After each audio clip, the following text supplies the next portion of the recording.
You know the taste. When you see that vibrant orange-red gravy and the swirl of fresh cream, you're looking at the ultimate global comfort food. Millions of people order butter chicken because it is a predictable, luxurious indulgence. Because of its velvety texture and global ubiquity, diners assume the dish has a glamorous history. People mistakenly believe it is an ancient royal Mughal delicacy, or perhaps a carefully engineered recipe developed in a modern Western test kitchen. This recipe didn't begin in a test kitchen and was never served in a royal palace. It emerged from the violent aftermath of geopolitical collapse. To understand the actual origin of the world's favorite curry, you have to look past the modern gloss.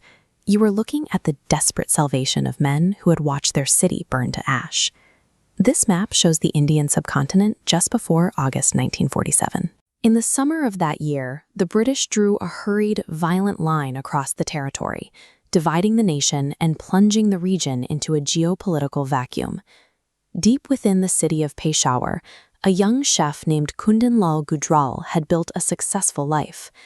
At his restaurant, he had spent years perfecting the technique of hanging spiced, yogurt-marinated meat inside a roaring clay oven, the tandoor.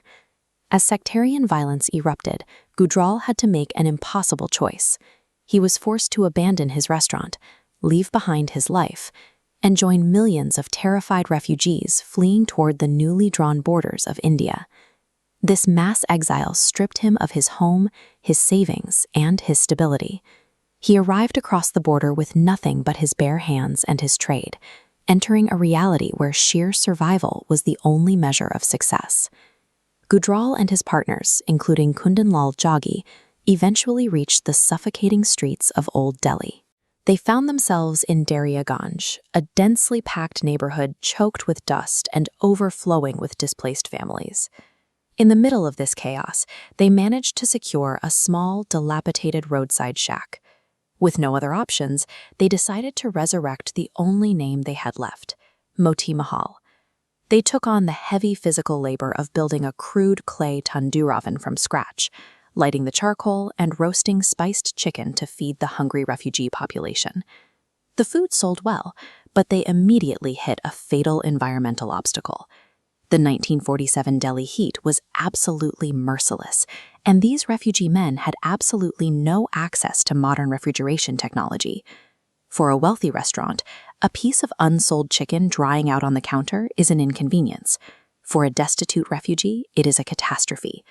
Every tough, unchewable scrap of meat represented wasted money and the immediate threat of starvation.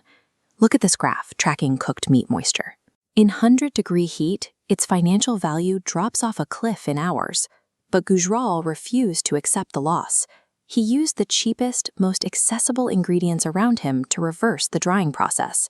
He took whatever he could find, crushed fresh, overripe tomatoes, and simmered them down into a vibrant puree over the fire, adding handfuls of cumin, garam masala, and dried fenugreek leaves. Then came the final act of preservation.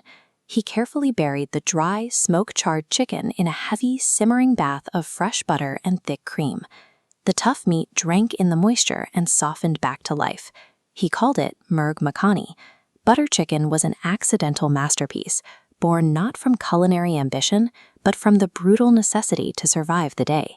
This rehydrated chicken dish saved the refugee partners from financial ruin. It stabilized their business and eventually put the Daryaganj Moti Mahal on the global culinary map.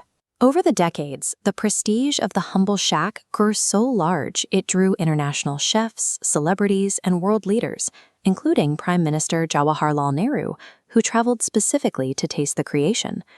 Today, however, the descendants of Gujral and Jaggi are locked in a ruthless, multi-million-dollar legal battle.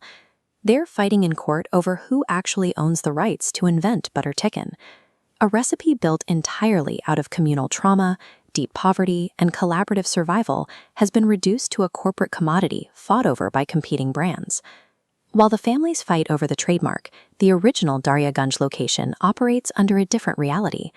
The Note Chadha bought the restaurant in ruins in 1992, taking on immense personal debt to resurrect it from the ground up.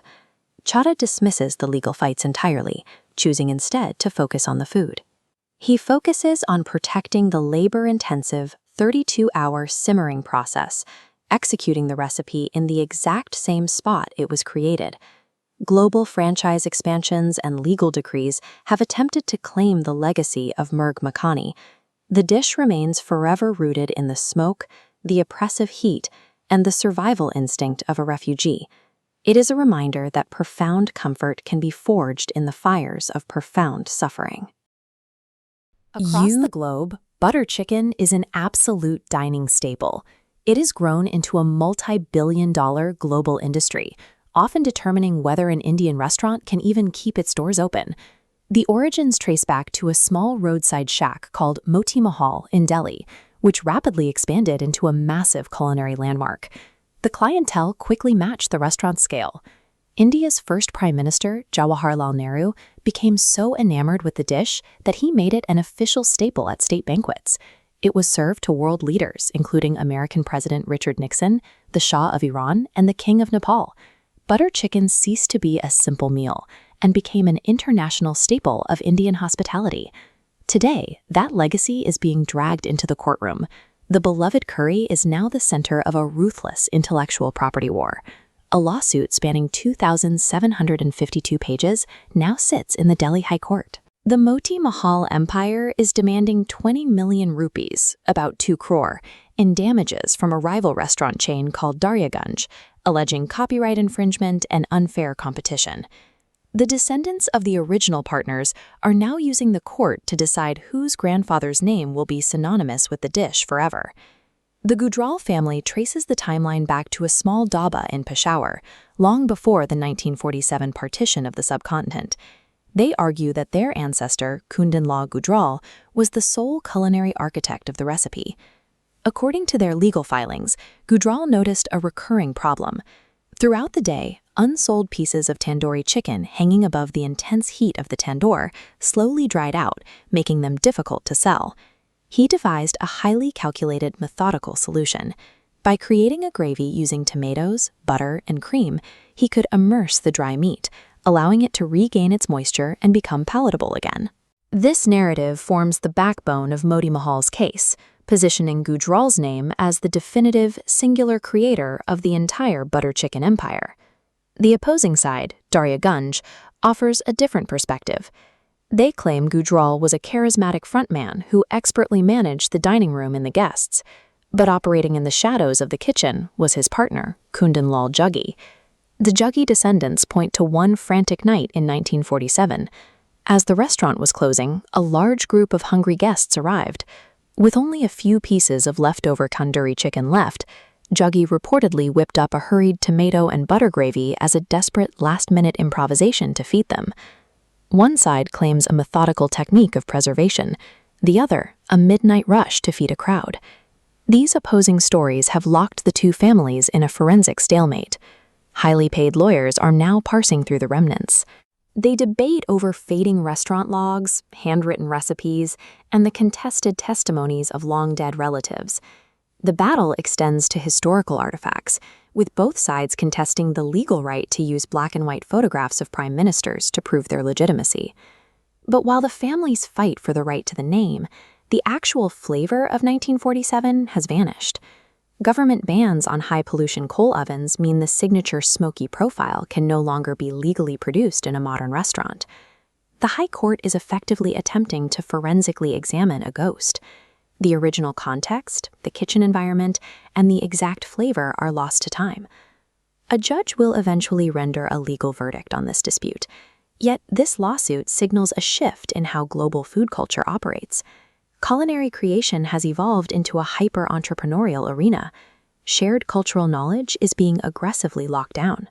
This chart illustrates the financial incentives driving the behavior. In the modern industry, proving originality directly translates into massive corporate payouts and franchise valuations. Ultimately, the court is struggling to apply the rigid lines of intellectual property law to a dish that was born from the messy, shared struggle for survival. If we look past the proprietors and the court filings, we are left with a deeper question. Who truly owns the soul of butter chicken? The real ownership of this dish belongs to the spirit of the 1947 partition refugees. This was a generation that watched their world be violently torn apart by division. Amid all of that devastation, they used their bare hands to construct something warm and comforting from the rubble. When you taste that rich, vibrant gravy, you are tasting the immense resilience of human survival. This is a recipe that conquered empires, survived a partition, and rose from the ashes of history. Across